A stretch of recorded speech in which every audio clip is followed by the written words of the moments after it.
हिंदुओं के पास अपने मंदिर है, मुसलमानों के पास मस्जिद है, ईसाइयों के पास चर्च है, पर बौद्धों के पास अपना महाविहार नहीं है। ये बौद्धों के साथ अन्याय हो रहा है, और ये अन्याय अभी से नहीं, इसको तकरीबन अभी 75 साल अन्याय को हो गए। 75 साल से ये भारत का बौद्ध समाज अन्याय सहन करता आ रहा है। महाबोधि महाविहार को करोड़ों का दान आता है, करोड़ों के दान को लूटने का कारवा 75 साल से लगातार चल रहा है। ये लुटाई बंद ना हो जाए, क्योंकि उस लुटाई का लाभ का एक हिस्सा सरकार को भी जाता है। वहां के मजबूत जो ऑर्गेनाइजेशन है, या देश के जो मजबूत ऑर्गेनाइजेशन है, जैसे कि राम मंदिर बना, तो राम मंदिर को भी महाबोधि महाविहार की कमेटी ने 1 करोड़ रुपए का चंदा दिया था। और ये केवल जग जाहिर जब हुआ राम मंदिर का, तो पता चल गया, मुझे तो लगता है कि देश के जितने भी हिंदू ऑर्गेनाइजेशन है, उन सब में महाबोधि महाविहार के दान का दुरुपयोग किया जा रहा है। तो भारत के मंदिरों में आप वृंदावन जाओ तो वहां कृष्ण की पूजा होती है, पर कृष्ण को पूजने वाला राम का विरोधी नहीं है। जहां राम का मंदिर है तो राम की पूजा करने वाला कृष्ण विरोधी नहीं है। वहां रामायण भी पढ़ी जाती है, वहां गीता भी पढ़ी जाती है, पर क्या दोनों जगह बुद्ध की शिक्षा पढ़ी जाती है? एक औपचारिक बोल लेना मात्र दर्शन नहीं है, भ्रम है। दर्शन होता अगर हिंदू ये कहते कि गीता रामायण के समक्ष भगवान बुद्ध का दर्शन भी हमारे पास बराबर है, तो हमें तो कोई हर्ज नहीं होता। ये सवाल मैंने कहा, मैंने सवाल नहीं करो, सवाल वो करो जो जिस पे विषय हो रही है।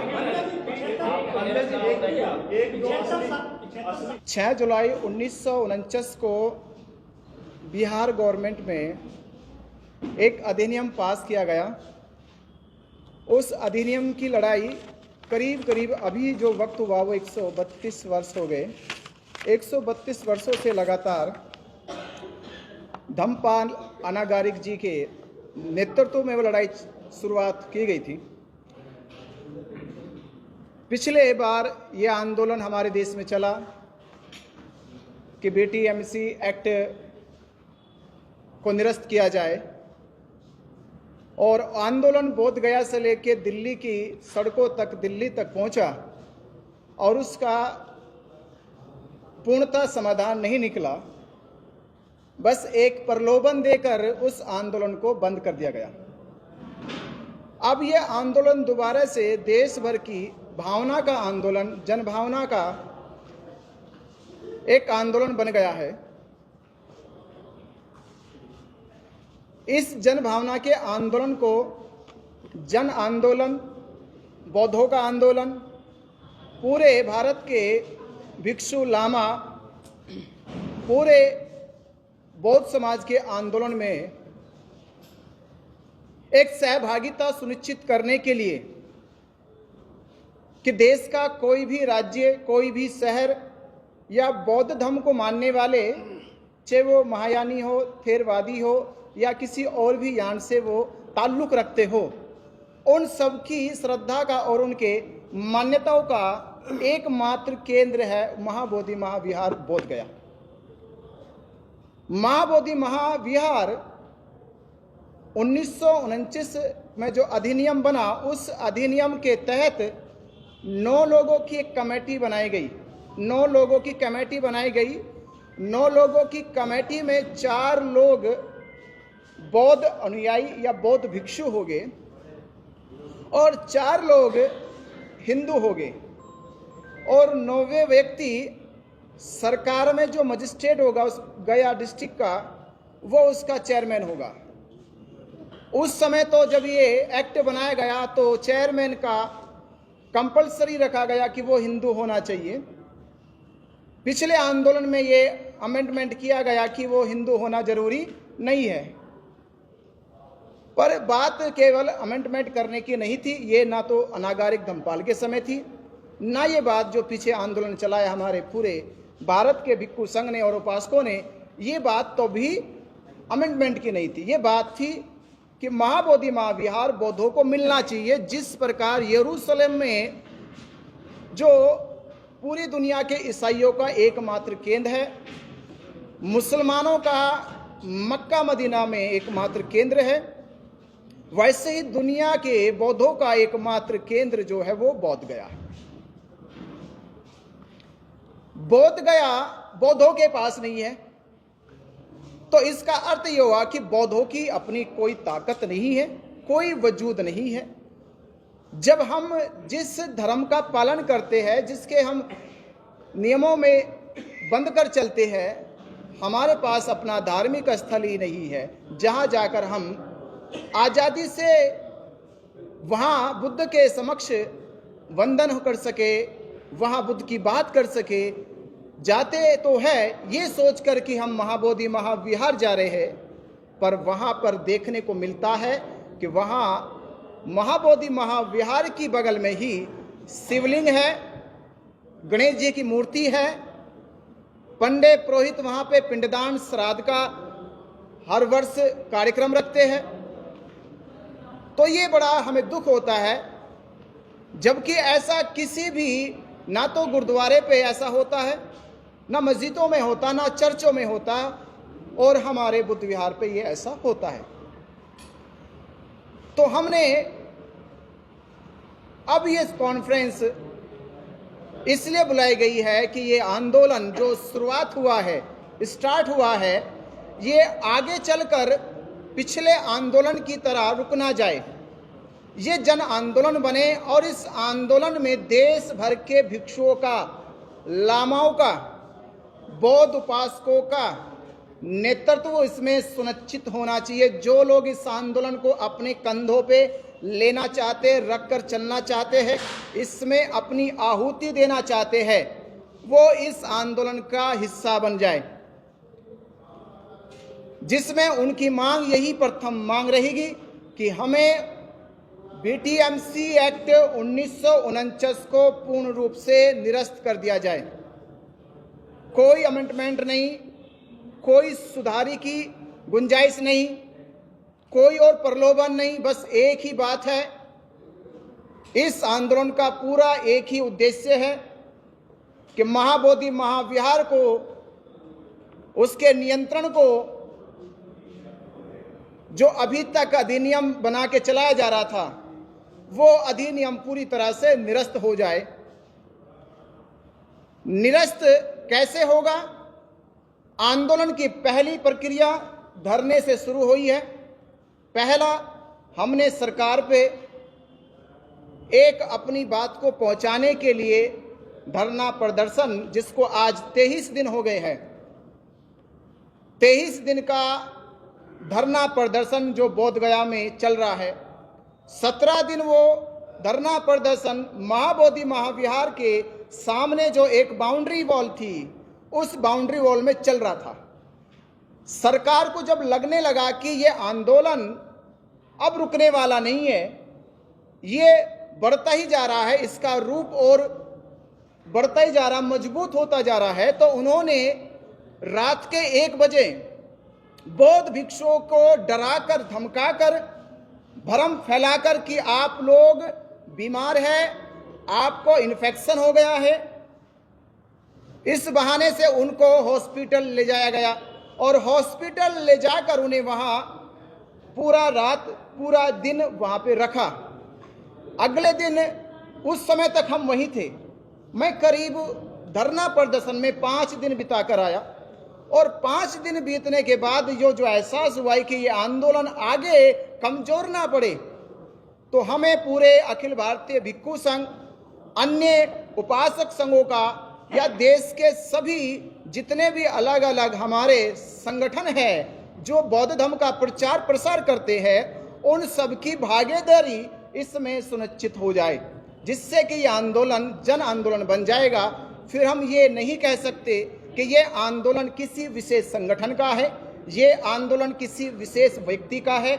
ये आंदोलन है उन करोड़ों लोगों का, जिन करोड़ों लोगों की आस्था, श्रद्धा महाबोधि महाविहार में है, वो अपनी आहुति इस आंदोलन को दे, और उनकी इस आहुति का बल होगा कि महाबोधि महाविहार जल्द ही मुक्त कराया जाएगा।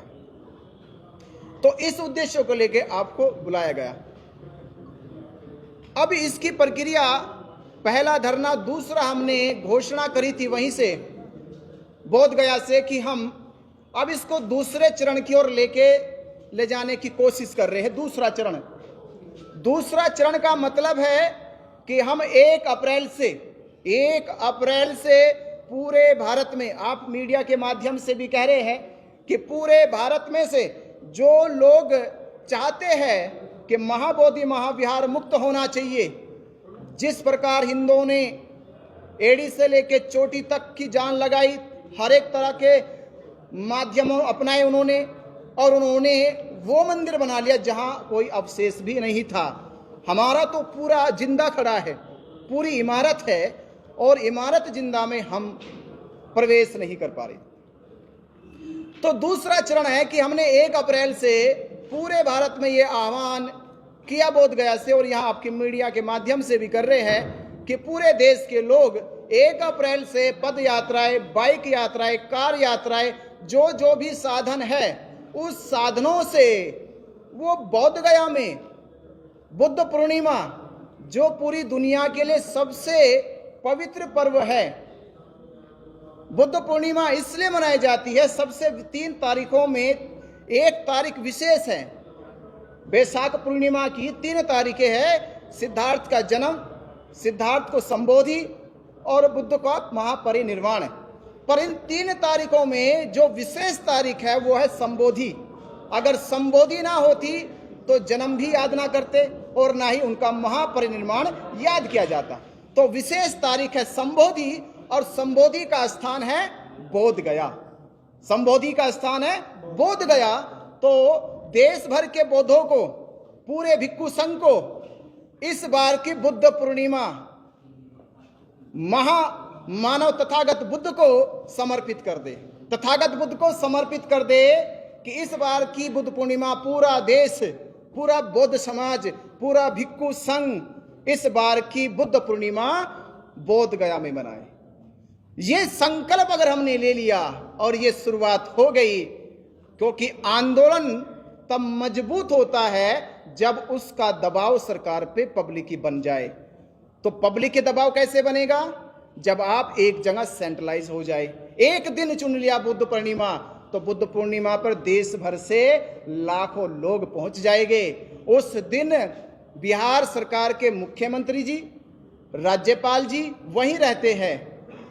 उस समय हम अपनी मांग उनके समक्ष रखेंगे। ये भारत और दुनिया का बौद्ध समाज, ये भिक्खु संघ बोध गया में इसलिए इकट्ठा हुआ है, इसलिए यहां पर इकट्ठा हुआ क्योंकि इसकी धरोहर अभी इसके पास नहीं है।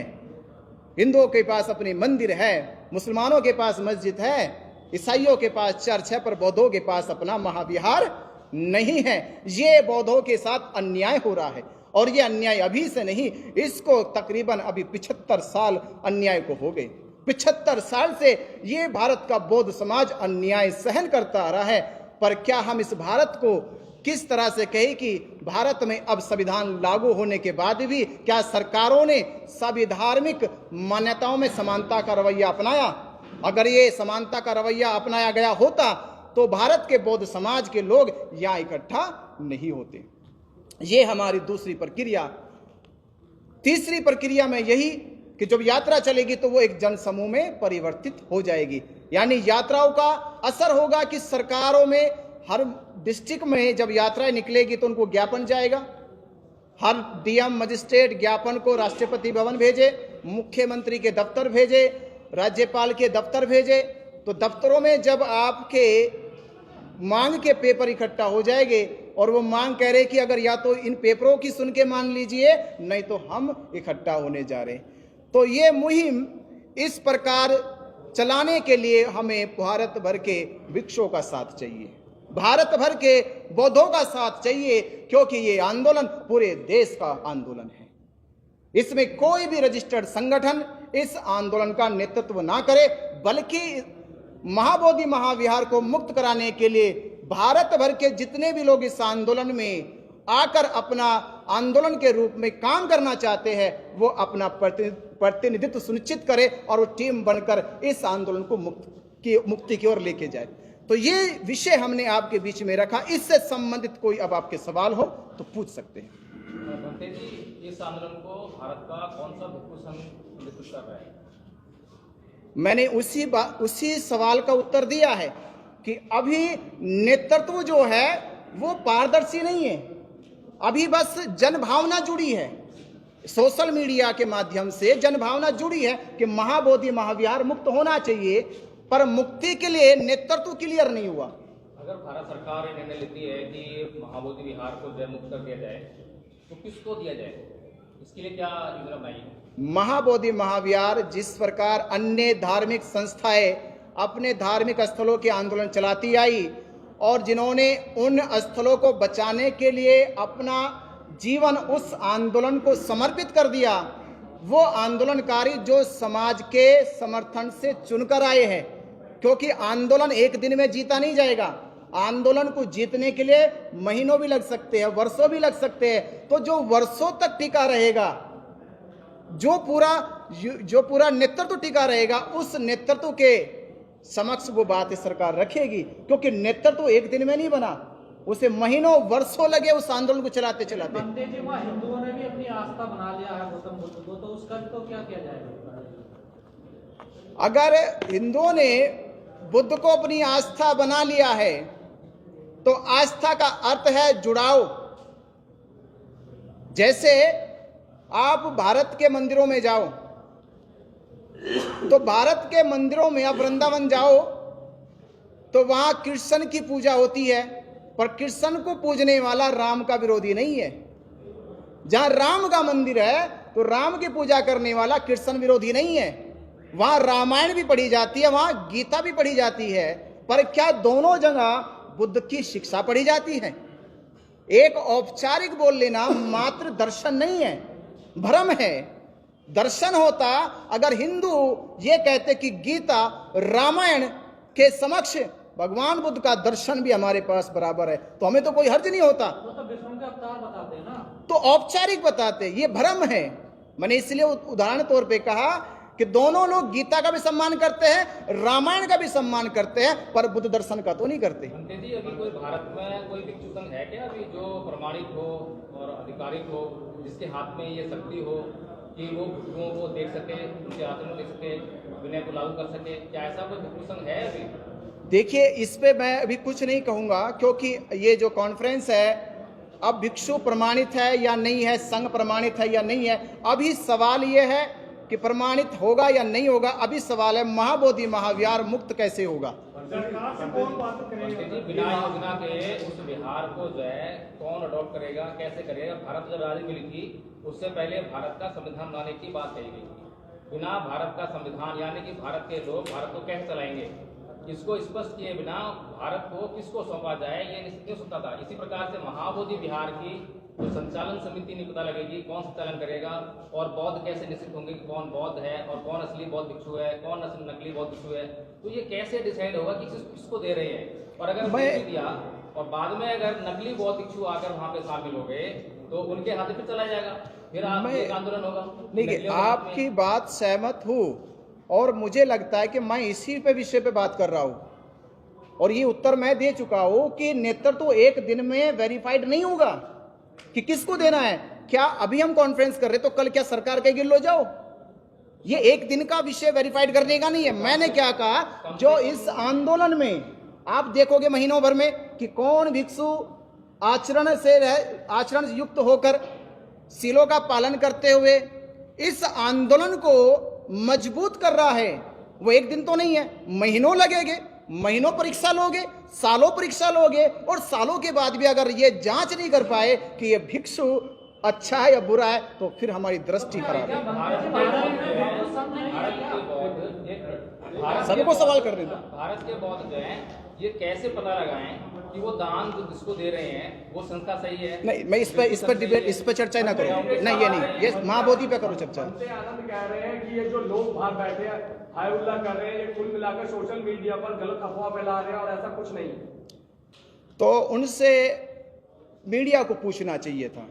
ये सवाल जो मुझसे आप पूछ रहे हो ये मीडिया को पूछना चाहिए था। 4 लोग नहीं, अब करीब 2 लोग रह गए। देखिए, भंते जी ने आंदोलन चलाया है, इससे हम सहमत हैं, और आंदोलन चलाया इसका मतलब है गड़बड़ी है। अब ये सवाल ही नहीं है कि वो सही वो गलत है, आंदोलन बेकार है। बंते जी ने आंदोलन चलाया क्यों? क्योंकि बुद्ध विहार किसी और के हाथ में था। आंदोलन चलाना तो इससे सिद्ध हो गया कि वहां गड़बड़ी है और आंदोलन जो चल रहा है वो सही दिशा में चल रहा है। वो आपके समर्थन में क्यों नहीं है? समर्थन में क्यों नहीं है आपके? बंदे जी, जो द बोध गया मंदिर एक्ट है 1949 का, उसको कौन निरस्त करेगा? स्टेट गवर्नमेंट करेगी या सेंट्रल गवर्नमेंट करेगी? देखिए, जब ये एक्ट बनाया गया तो उस समय के प्रधानमंत्री जी ने बिहार गवर्नमेंट से राज्यपाल की उपस्थिति में एक औपचारिक घोषणा करके, यानी कोई बिल पास नहीं किया, ना पार्लियामेंट बैठी ना विधानसभा बैठी, एक औपचारिक घोषणा करी, राज्यपाल को कहा, मुख्यमंत्री को कहा कि आप एक अधिनियम बना लीजिए कि ये जो परिसर हैगा, इस परिसर में जो वर्षों से जो विवाद होता रहा है, ये विवाद का निस्तारण हो जाए। तो एक टेम्परेरी निस्तारण करने के लिए उस समय ये एक्ट बनाया गया 6 जुलाई 1949 को।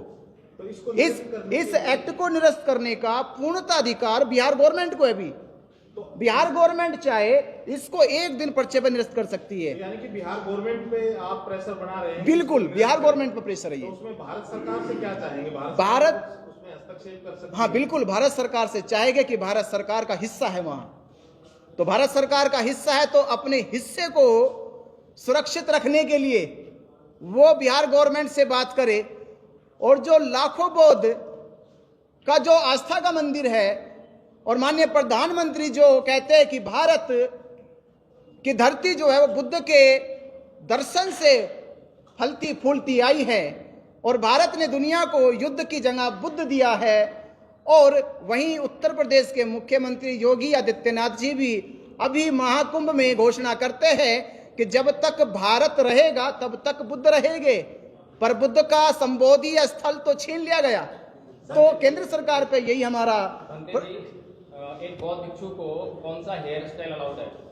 ये सवाल मैंने कहा, मैंने सवाल नहीं करो, सवाल वो करो जो जिस पे विषय हो रही है।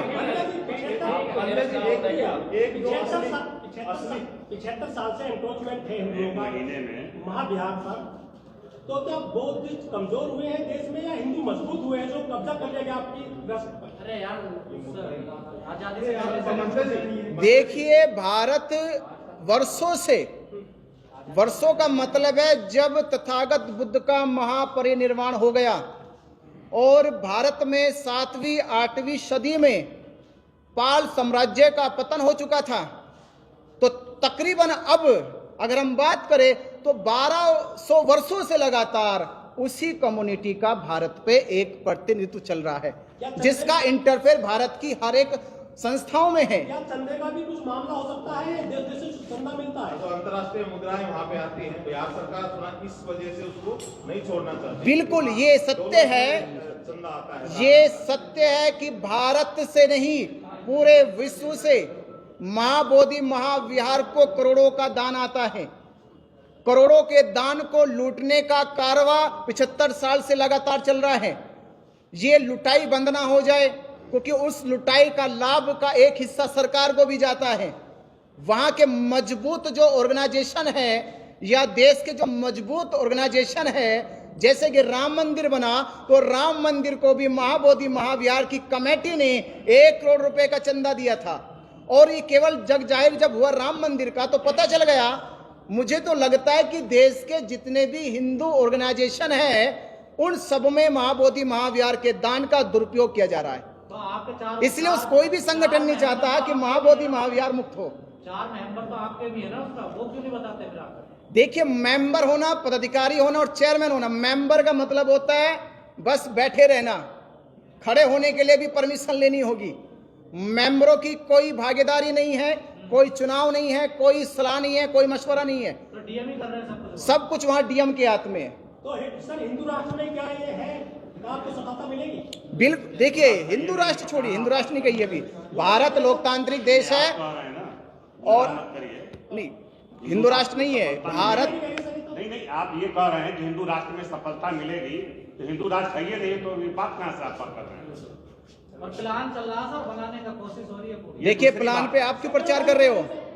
आप प्रचार नकारात्मक क्यों कर रहे हो? आप ये गलत प्रचार ही ना करो गलत प्रचार। कि हिंदू राष्ट्र हुआ या हिंदू राष्ट्र होगा, ये देश लोकतांत्रिक है, ये विश्वास लोगों को दिलाओ। जितना विश्वास मजबूत होगा, समाज उतना जागरूक होगा, सतर्क होगा। अगर आपने ये भ्रम ही पैदा कर दिया कि देश हिंदू राष्ट्र की ओर बढ़ता जा रहा है, उनके मनोबल गिर जाएंगे, क्योंकि वो देखते अपने चारों ओर कि हिंदुओं की बहुल संख्या आसपास खड़ी है, तो वो अविश्वासी हो जाएंगे।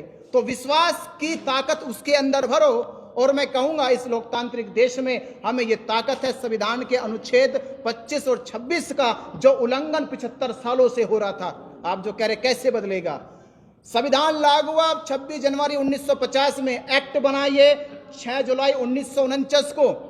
संविधान जब लागू हुआ तो संविधान के अनुच्छेद 25 और 26 में यह कहा गया कि बौद्धों को, जैनियों को, सिखों को उसकी धार्मिक मान्यताओं की पूर्णता आजादी है। वह अपने धार्मिक अनुष्ठान, उपासना पद्धति का पूर्ण प्रचार प्रसार कर सकते हैं बिना किसी रोक टोक के, बिना किसी कानून का सहारा लिए। कानून का भी सहारा लेना, वो इंडिपेंडेंट है अपने आप में, अपने धर्म का प्रचार करने के लिए उन्हें परमिशन की जरूरत नहीं है। जैसे उदाहरण तौर पे आपने मिशनरी स्कूल देखे हैं, मिशनरी स्कूल का एक्ट जो होता है वो अनुच्छेद 25 और 26 ही है। वो अनुच्छेद कहता है कि आप अल्पसंख्यक जो धार्मिक लोग हैं वो अपनी धार्मिक शिक्षाओं का पूर्णता प्रचार प्रसार कर सकते हैं, उन्हें सरकार से कोई परमिशन लेने की जरूरत नहीं है। पर 75 साल से उसी अनुच्छेदों का उल्लंघन किया जा रहा है। हम यही मुख्यमंत्री से कहेंगे कि हमें अनुच्छेद 25 और 26 का अधिकार 75 सालों में मिला ही नहीं है, तो ये संविधान की अवमानना है, देश के बौद्धों का अपमान है, उनके साथ अन्याय है, उनको न्याय मिलना चाहिए।